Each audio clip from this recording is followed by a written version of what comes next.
Hello and welcome back to An Old Man Watches, where today I'm going to be talking about the 2003 science fiction horror television film Webs.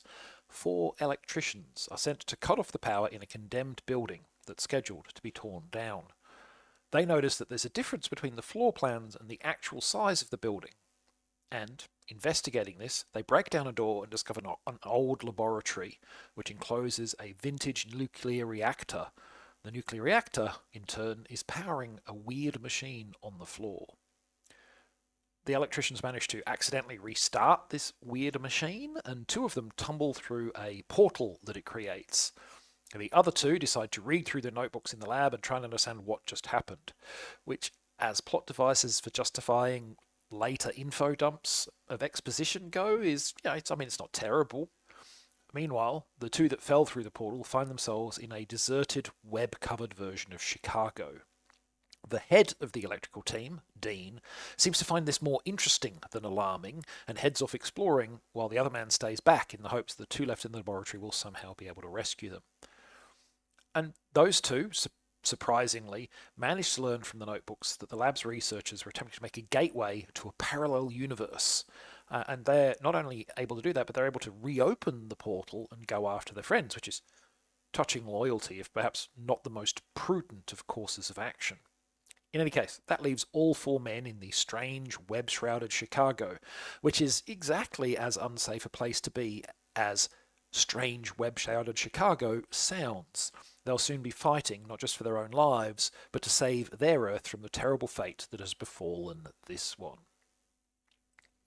So Webs was produced for the Sci-Fi Channel back in the days before they spelled the channel's name with two Y's. It's therefore structured with some obvious ad break moments in its runtime, but said runtime is a lean and TV-friendly 84 minutes, which frankly is, I think, a good length for this kind of creature feature. The original 1933 King Kong was only slightly longer than that, and it's three times the film that Peter Jackson produced in his bloated 2005 remake, despite the fact that that movie ran nearly twice as long, even before it got an extended cut.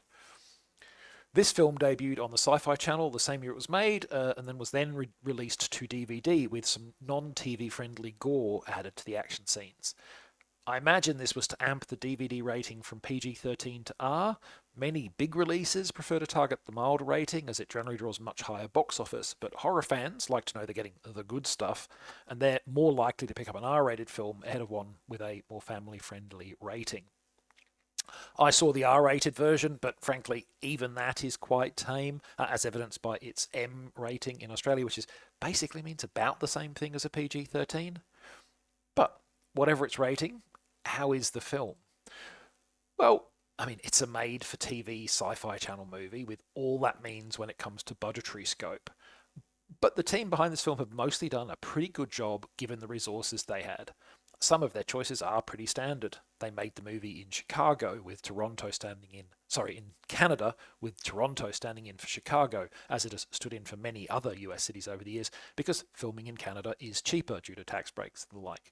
They cast a recognisable but comparatively low cost name, in this case Richard Grieco of one time 21 Jump Street fame.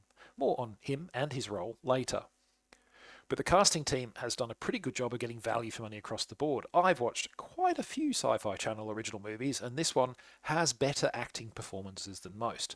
Now, don't get me wrong, no one's giving nuanced, award-winning performances here, but there's also no one notably bad, at least in the main cast, and that's a win when you're watching this kind of movie.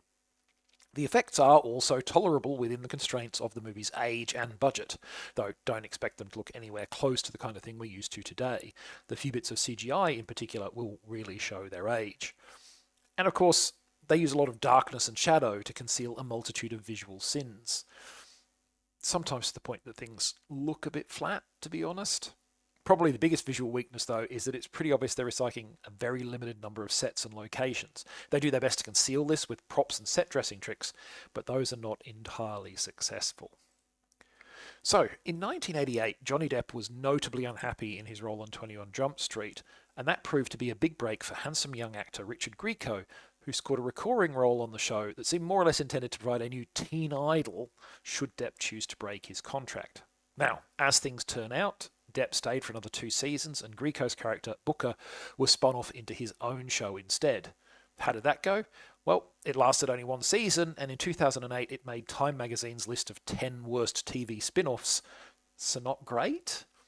It didn't destroy Grieco's career. He's actually worked pretty consistently for most of the past 35 years, but it certainly damaged his career pretty badly, and there is a conspicuous amount of low-budget action and sci-fi movies on his long list of credits. Films exactly like this one, in other words.